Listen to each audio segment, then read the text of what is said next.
in the course of human events. Wigs in the parchment, ink stains on the collar, building a nation for every son and daughter, debating freedom, every word a heavy price, rolling the dice on a future free from vice. They wrote the pages, set the stages for a change, a new world order. We're stood up for you, we're going to stand up for you, we're going to stand up for industry, we're going to stand up for business, and we're going to stand for Ideal Roofing. We stand united. We stand united in our response, we stand united in our resolve, we stand united in fighting for Canada. This is an unprecedented challenge imposed on Canada. But Canada will meet the moment.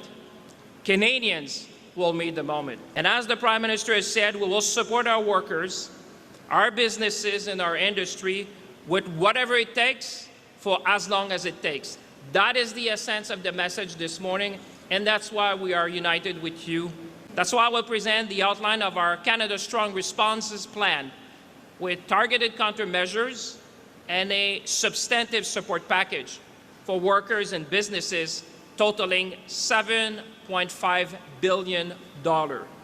Over the past several months, as you have seen, our government has worked intensely and in good faith to reach a mutually beneficial trade agreement with the United States of America.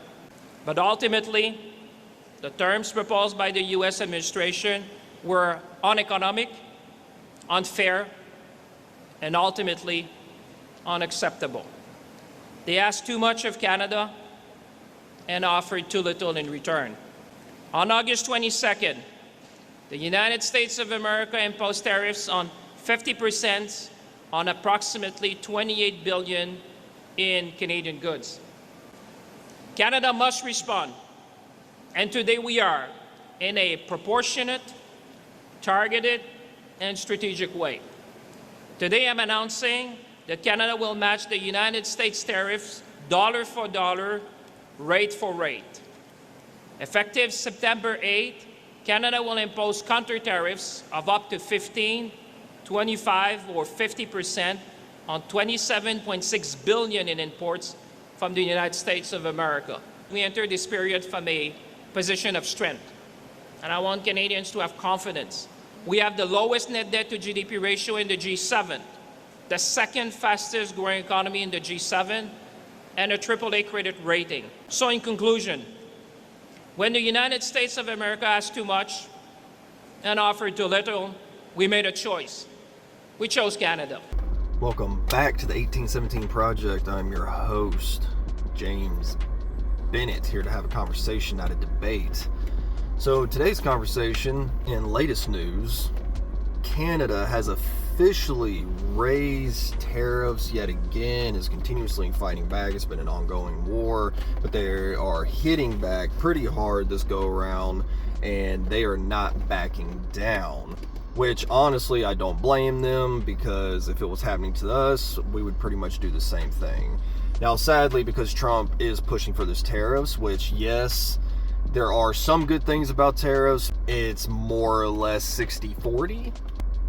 60% being on the bad side, 40% being good when it comes to actually imposing tariffs. But the problem is, I don't know if it's necessarily a smart thing to impose tariffs on allies. Now, granted, most of the nations out there were allies with almost 50 other countries who we can actually add tariffs to a certain nation or country.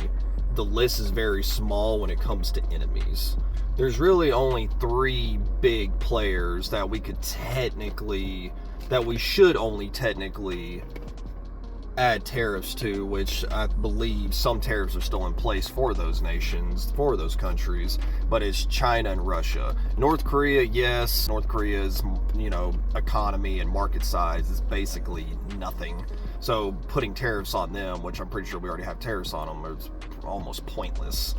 But going to war, a tariff war with Canada, to me, it just, in the long run, it doesn't seem like it's the best thing to do, because yes, we have the larger market size by far, but the problem is the things that they do have against us, that they could actually tariff against us, is going to hurt consumers, going to hurt me and you. And one of those things being, which I took a couple notes to kind of go over. Do your own research, don't take my word for it. Most experts say, most economists, people who have really done knee-deep research into this, all say that all around, having a tariff war against the US and Canada is bad for both sides. One, it protects local jobs for the US, raising revenue. It does raise revenue, but not necessarily for us as the citizens, as the consumers. That money would mainly be going to the people who are sitting up in the Eiffel Towers and the Golden Thrones, to Capitol Hill. We wouldn't necessarily see that. All of that money that they get through tariffs would immediately just go towards the government, and I don't care who it is, Democrat, Republican, far left, far right, doesn't matter. Most presidents don't know how to spend money. So when Trump gets a hold of all this money, he may do the right thing and put it back into the country to fix roads, infrastructure, all these different things. That is a possibility, but we just don't know. We don't know what he would do with all that extra revenue coming in. Would he just naturally just take that extra revenue and just keep feeding it towards the debt to try to bring the debt ceiling down? We don't know. But that is another, I guess, plus of having tariffs not only for Canada, against Canada, but other countries, is it would bring in more revenue for the government. It does put political leverage on other nations. So since we're the much larger economy, we could, in a sense, bully other countries and make them do what we want them to do. And that would be the same thing for Canada. Because we're the much larger economy, technically we could strong arm them into giving us the prices that we want when it comes to imported goods, all these different things. We could technically use that tactic and use those tariffs as a tactic to strong arm Canada. So the benefit more or less to Canada that they have over us, a mass majority of our power when it comes to energy and aluminum is mostly imported from Canada. Now, what does this mean and how does it break down? So the US, technically, right now as of today, domestically, we only make about 15 to 17% of our own energy that we consume. The rest of our energy is actually imported from Canada, and Canada being the main component where we get most of our energy from. So this is a massive foothold that Canada has over the US, because if they start jacking up prices on energy, we 100% are going to feel the impact of that. And Canada currently today owns about 65 to 70%, if not more, of our crude oil, natural gas, things like this. And that natural gas, what it powers, what we typically use it for is, our stoves, lights, all in all, going to war with Canada, whether Trump likes the person in charge or not, it doesn't matter. For Republicans and conservatives to say that the impact is minimal and we won't feel it, some say that we won't feel it at all, others say that we'll just feel it a little bit. Regardless, you have to accept the truth where it lies, which is, it is a fact that yes, we will feel that impact. The people up on the Capitol Hill, who I say honestly don't give a crap about us, but the people up there, they won't feel this as much because they're raking in millions of dollars. It's a drop in the bucket to them. They're not going to feel it.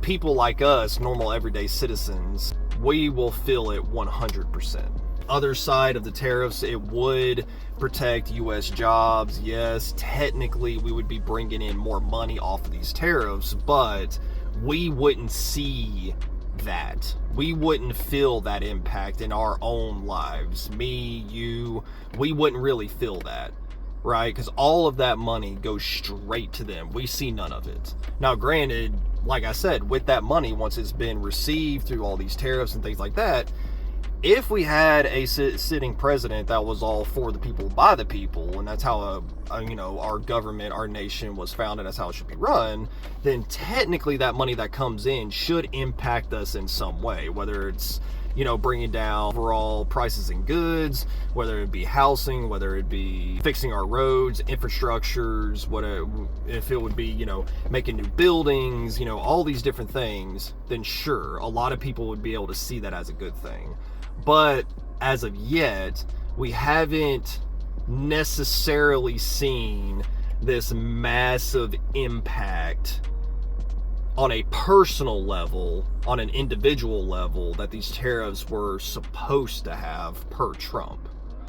We haven't really seen that yet. Not saying that it can't happen, not saying that it's not possible, but it's just the way things are currently being ran, the way things currently are, we're not really seeing that impact. The fact that Canada has such a foothold in our energy department, and domestically we barely make our own energy, that could be a massive problem for us.